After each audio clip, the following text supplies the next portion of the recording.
علیکم ورحمۃ اللہ وبرکاتہ۔ لا الہ الا اللہ الملک الحق المبین محمد الرسول اللہ صادق الوعد الامین۔ ایک بار درود پاک کا نذرانہ پیش کریں۔ اللہم صلی علی سیدنا و مولانا محمد معدن الجود والکرم وآلہ واصحابہ الکرام وابنہ الکریم وبارک وسلم صلاۃ دائمۃ سرمدا ابدا۔ عزیزان گرامی وقار، آج کے حالات ہندوستان کے جس سے آپ سب باخبر ہیں کہ حضور پاک صلی اللہ تعالیٰ علیہ وسلم، اسلام، قرآن اور رب ذوالجلال کی شان میں گستاخی پہ گستاخی ہو رہی ہے، اور مزید یہ کہ یہ گورنمنٹ اور حکومت کی پشت پناہی میں ہو رہی ہے۔ اگر ایسا نہیں ہوتا تو یہ چند خبیث کھلے سانڈ کی طرح 1.5 مہینے سے نہیں چیخ رہے ہوتے۔ ابھی جس ملعون نرسنگھانند کی گستاخیاں اور مغلظات اور گالیاں سن کر کے ہمارے دل چھلنی ہو چکے تھے، اب پانی سر سے اوپر ہو چکا ہے مسلمان۔ حالات اس قدر نازک ہیں، مجھے یہ سمجھ میں نہیں آتا اب تک کہ حکومت ان کو اریسٹ کیوں نہیں کرتی۔ ان کی کیا مجبوری ہے ان کے ساتھ، یا ان کے خود کے یہ پالے ہوئے کتے ہیں؟ یہ مسلسل روزانہ ویڈیو اپلوڈ کرتے ہیں، کیا ان کو پولیس پوچھتی تک نہیں ہے کہ تم اس طرح سمپردائک ماحول کر رہے ہو، فتنہ پھیلا رہے ہو، ہندوستان میں امن و امان خراب کر رہے ہو؟ ان کو پوچھنے والا بھی کوئی نہیں ہے۔ آج کی بات میں بتا رہا ہوں، دل چھلنی ہو چکا تھا۔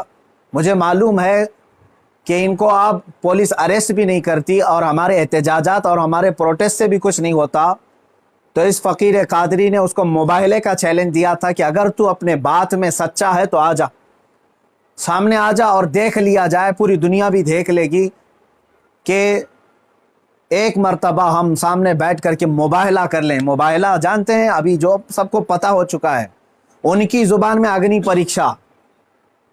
میرے اس چیلنج کو اس نے سویکار کیا تھا، ایکسیپٹ کیا تھا، لیکن یہ بھی میں بتا دوں کہ کیوں ایکسیپٹ کیا اس نے۔ وہ بل میں بیٹھا ہوا چوہا، اسے معلوم تھا کہ گورنمنٹ اس طرح کرنے کی اجازت دیتی نہیں، اس لیے وہ اپنے قوم میں ہیرو بننے کے لیے اس طرح کی چیلنج کو ایکسیپٹ تو کر لیا۔ ورنہ آپ سب کو معلوم ہے میرے مسلمانوں کہ پاکھنڈی اور بلاتکاری اور مال کا پجاری، اس کے اندر مباہلہ کرنے کی طاقت ہے، مباہلہ کر سکتا ہے وہ۔ اس کے خود کے دین اور دھرم سے کوئی تعلق نہیں ہے۔ میں یہ چیلنج کے ساتھ کہتا ہوں، سناتن دھرم سے بھی اس کا کوئی تعلق نہیں ہے۔ اب میں جب بار بار اس کو للکارتا رہا تو ابھی جا کر کے اب وہ میرے جواب میں کہتا ہے مولانا میدان چھوڑ کر کے بھاگ رہا ہے، پرمیشن کی ذمہ داری میرے اوپر ڈال رہا ہے۔ آپ سب ٹھنڈے دماغ سے سوچ کر کے بتائیں، پرمیشن کی ذمہ داری اس کو نہ دوں تو اور کس کو دوں؟ اس لیے کہ یہ اس کے آج حکومت اس کی پشت پناہی میں ہے اور یہ ناجائز اولاد میں سے ہے ان کی۔ ساری پرمیشن وغیرہ کی ذمہ داری تو تمہاری ہاتھ میں ہے نا، مجھے پرمیشن کی ضرورت نہیں ہے۔ انشاءاللہ العزیز جس دن بھی تو تیار ہو جائے گا میری آخری سانس تک، اس دن بھی میں مباہلے کے لیے حاضر ہو جاؤں گا، اس دن بھی حاضر ہوں، 1 انچ بھی پیچھے نہیں ہٹوں گا انشاءاللہ۔ اس لیے کہ یہ میرے جملے نہیں ہیں، یہ میرے دین کی حقانیت ہے، یہ رسول پاک صلی اللہ تعالیٰ علیہ وسلم کی سچائی ہے، اور قرآن پاک کی عظمت ہے جو ہمارے دلوں میں کوٹ کوٹ کر بھری ہوئی ہے۔ یہ ظالم مباہلہ کریں گے۔ اب سنیے، مباہلے کے نام پر یہ ایکسیپٹ کر کے ہیرو بن رہا تھا اپنی قوم میں، اور مجھے کہہ رہا ہے میدان چھوڑ کر بھاگ رہا ہے۔ میں اس سے کہتا ہوں، آپ سب کو معلوم ہے نا، چند دن قبل یہ دلی کے پریس کلب آف انڈیا میں بیٹھ کر کے زہر اگل رہا تھا، حضور پاک صلی اللہ تعالیٰ علیہ وسلم کی شان میں گالیاں بک رہا تھا۔ آج اس کو یاد آ گیا یہ لوک تانترک دیش ہے، آج یہ کہہ رہا ہے یہ لوک تانترک دیش ہے، مولانا کیا ایسی پرمیشن یہاں ملتی ہے؟ تو خبیث کے بچے، تجھے یہ پہلے معلوم نہیں تھا کہ اس لوک تانترک دیش میں کسی دھرم کو گالی نہیں دینا چاہیے؟ ملعون ناجائز اولاد، تجھے یہ نہیں معلوم کہ لوک تانترک دیش میں کسی دھرم کو گالی نہیں دی جاتی؟ جب تو دیش کے سارے سمویدھان کا النگھن کر کے زہر اگل سکتا ہے، پریس کلب آف انڈیا میں تجھے پرمیشن دی جا سکتی ہے، تو اس مباہلے کی پرمیشن کیوں نہیں ملتی؟ ٹھیک ہے، تجھے میدان میں نہیں ملتی، پریس کلب آف انڈیا تیرے باپ کا ہے نا، جہاں بیٹھ کر کے تو نے گالیاں بکی تھی۔ میں آج پھر سے کہتا ہوں اے مسلمانوں، ذرا برابر بھی اپنے دل میں ہلکا پن محسوس نہیں کرنا. میں نے یہ اپنے گھر کی بات نہیں کہی تھی, 1400 سال سے اس دھرتی پر جمے ہوئے اسلام کی بات کہی ہے, اور اس سے بڑے اور اس سے سڑے بھی آئیں, اسلام کا کچھ نہیں بگاڑ سکتے.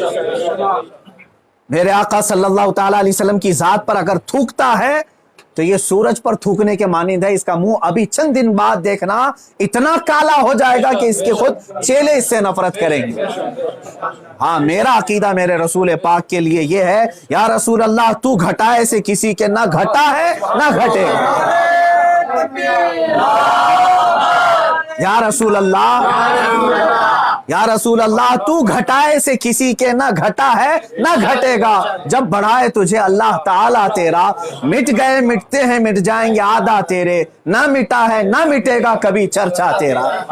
میرے آقا صلی اللہ تعالیٰ علیہ وسلم کا چرچا کبھی نہیں مٹے گا. ہاں, اب سنو میرے عزیزو, اس خبیث ملعون نے چیلنج کو ایکسپٹ کر کے اپنی قوم میں ہیرو بننے کی کوشش کی تھی.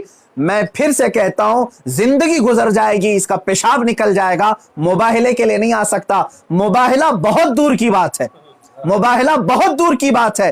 میں گورنمنٹ سے بھی کہتا ہوں, پرشاسن سے بھی کہتا ہوں, یہ بار بار بھونک رہا ہے اور کہہ رہا ہے کہ مجھے اسلام کی سچائی بتانا ہے, مجھے قرآن کی سچائی بتانا ہے. اس کو ایک بار بتانے کا موقع دے دیا جائے, اس کو ایک بار موقع دے دو ہمارے سامنے کہ یہ اسلام کی سچائی بتا دے. اس خبیث کے چیلوں سے بھی میں کہتا ہوں, تم اپنے گرو کو منا کر کے لے آ جاؤ ہمارے سامنے. یہ بار بار کہہ رہا ہے نا کہ مجھے قرآن کی سچائی بتانا ہے, قرآن کی. میں کہتا ہوں مباہلہ بہت دور کی بات ہے, وہ صرف ہمارے سامنے بیٹھنے کی ہمت کر لے. جس دن وہ سامنے بیٹھے اور اسلام کی سچائی بتانے کی بات کرتا ہے, قسم رب ذوالجلال کی, قسم رب ذوالجلال کی, جتنی باتیں اس نے میرے نبی کی شان میں کہی ہیں, ایک بات وہ ثابت کر دے, اسی دن میں اپنی گردن دے کر کے آ جاؤں گا انشاءاللہ. میں وہیں پر اپنی گردن دے کر کے آ جاؤں گا. یہ سارے اس کے چیلوں سے بھی کہتا ہوں, تم جملے بازی کر رہے ہو.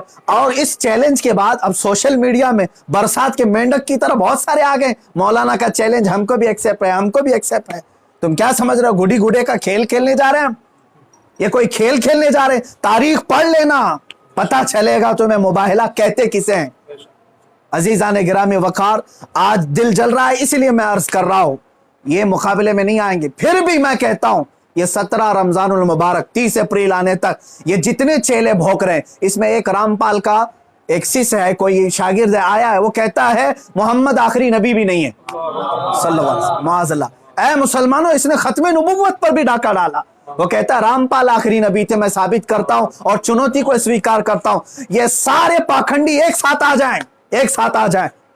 اور گورنمنٹ سے پھر میں کہتا ہوں, اب یہ بات بہت بڑھ چکی ہے, میڈیا والے بھی مذاق نہ سمجھیں, ان کو ثابت کرنے کا موقع دیں, اور ہم آنے کے لیے تیار ہیں.